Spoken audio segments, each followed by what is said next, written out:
Hello and welcome to the Global View on this Tuesday. Well, let's take a look at what's going on globally. Israel has continued its bombardment of Gaza after launching airstrikes in southern Lebanon. This comes as European leaders call for a humanitarian pause in the conflict so aid can reach Palestinian civilians in Gaza. Well, the yield on the benchmark 10-year US Treasury note has declined after briefly rising above 5%. The latest stage of a sell-off in government bond markets as investors accept that central banks will keep rates persistently high. The yield on the 2-year Treasury note close to 5.06%. And the US dollar fell against most major currencies, tracking a retreat in Treasury yields as traders await fresh US economic data due later this week. The Aussie trading at 63.4 US cents. Well, times of extreme monetary tightening, times of extreme monetary tightening favour private credit. For a look at the opportunities in that space and more broadly in alternative investments, I spoke to Payne from BCA Research.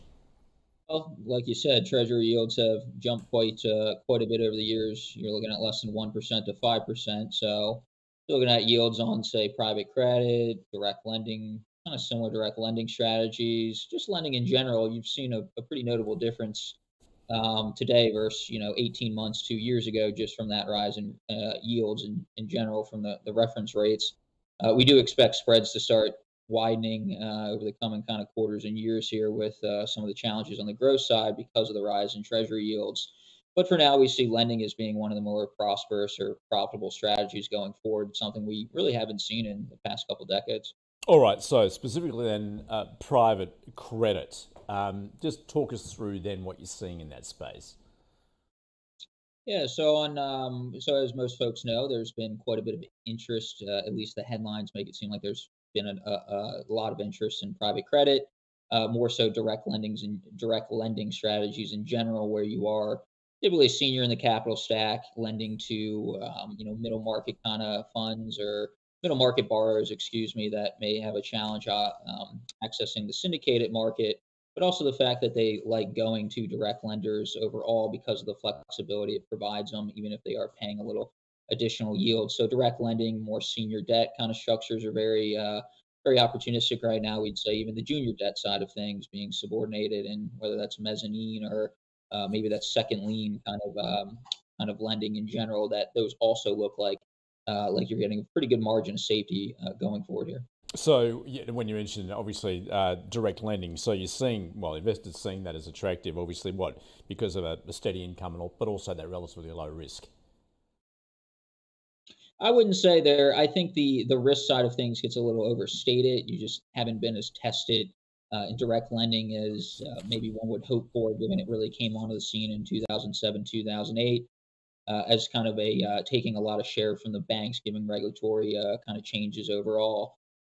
So we see that what we like to say is the next dollar going into direct lending looks really, really good right now. What we would say is the capital that went to direct lending strategies maybe 5, 6 years ago, those are going to be a bit more challenged going forward, given when they underwrote, given the yields they were underwriting to, and given how much the macro backdrop has changed. That we're seeing that as really the opportunity set for distressed investing going forward. So distress typically focuses on more existing loan exposures out there. Direct lending, at least the way we advise on, is for that next new loan going into the ground. Yeah, just a little, if you could elaborate on what opportunity you're seeing there in distressed debt, then based on the fact that we're likely to see an increasing number of defaults. Yeah, so one of the more interesting things we looked at more recently when we're looking at projections is we're actually seeing higher default rate expectations for leverage loans, which are also very similar to private credit direct loans because they're more floating rate in nature, so based off of reference rate plus. And of course, as you mentioned earlier on, that has changed quite a bit. So we are seeing distress starting to open up, and we do expect that, just given the lag in monetary policy in general, we do expect that to be a more fertile opportunity set as we continue to stay, as you said, in a higher for longer type of world here, which will be an opportunity for the next distressed dollar going into the ground. That again is really looking at the current and existing loan exposures out there. So Brian, overweight private credit. What's your view on hedge funds? Yeah, so on the hedge fund side of things, we take it from a very bottom up kind of lens while we do advise on directional diversifier and then your kind of hedge fund strategies that try to capture the downside.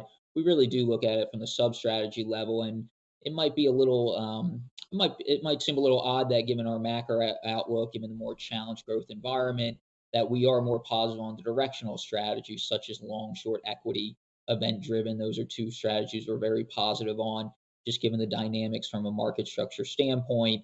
Although the beta could be a little bit challenging, we think the alpha looks really, really good going forward. And on the other end, and when we look at more the diversifier macro strategies, maybe multi strategy kind of hedge funds that a lot of folks have really started pushing capital into the past, kind of 2, 3 years, where as volatility's kicked up, we're a little bit more cautious on those strategies going forward, especially as they have to well, they often compete with fixed income in general. And again, a U.S. Treasury bill or note is really yielding about 5+%. And to beat that, even if there is more volatile kind of periods, which we do expect going forward, it's going to be a little bit more challenging given the diversification benefit we expect out of fixed income, as well as the additional carry you're picking up over this time. So we're a little bit less positive on those strategies, and a little bit more positive on the directional long short equity event driven structures. Okay, so let's then focus on private equity. What's your outlook there then? Given, I guess, particularly those debt levels so many companies are carrying at the moment. So we're underweight private equity, but we are starting to see those signs of getting more positive on the space in general. We've seen valuations finally starting to trickle down. We're starting to get some of those macro signals of rising default rates, and we really want to be investing into private equity and more long duration assets where you're really, holding the equity or getting the residual cash flow when things are really growing and prosperous, but you really want to enter it really challenge times that we do see over the next 1 to 2 years. So we are underweight private equity. And despite the fact that you do have higher debt levels, private equity, or more specifically the buyout strategies, have been able to navigate these higher yields in the past. And we're not just going all the way back to the 1980s. However, when we do look going forward, that the market structure is a little bit different. It's not as much of a novel strategy as it was now versus maybe the early 90s. As well as the fact that the fundamentals, given what's happened over the past 10 to 15 years with really a growth focused environment and really low interest rates, that the fundamentals are a little bit more of headwind, a bit more of a headwind, especially when you look at valuations and cash flow expectations going forward. Yeah, I mean, just in terms of those the buyout space there, what are you seeing, and I guess the risks perhaps that they're presenting at this point? Well, specifically in the buyout space, when we look at valuations, we're really looking at entry and exit valuations. Entry valuations overall have come down, but they're still coming off pretty lofty levels. The exit valuations have come down as well. You're not exiting those strategies at this point. You're really looking kind of 5 to 6 years out. But overall, we're seeing from maybe a sector standpoint, some of the software companies, maybe a bit more frothy in the kind of late stage growth equity space. Software a little bit less positive on, and buyout a little bit more positive on, given what management, or excuse me, what private equity, what the sponsors can kind of do for that space in terms of making them a little bit more valuable on a going forward basis, whether you're splitting them off or maybe you're doing some add-ons, et cetera, that could look a little bit more prosperous. Life sciences, biotech, also a very well trafficked private equity buyout universe. We've seen notable corrections there, especially in the public markets. We've seen a lot of those cash flow expectations really be ratcheted down and gotten very, very negative recently, which makes us more positive from a long-term standpoint, especially when you're looking at the entry points right now. And overall, Brian, when it comes to private markets and alternative investments, there are you regionally at least? Are you focused on the US market, or are you seeing opportunities elsewhere as well? So we look globally. Of course, the U.S. market is roughly 2/3 to 70% of it. So a lot of the data points we do look at are typically in the U.S. market. Europe looks a little bit better when you look at valuations across private equity, but that might be,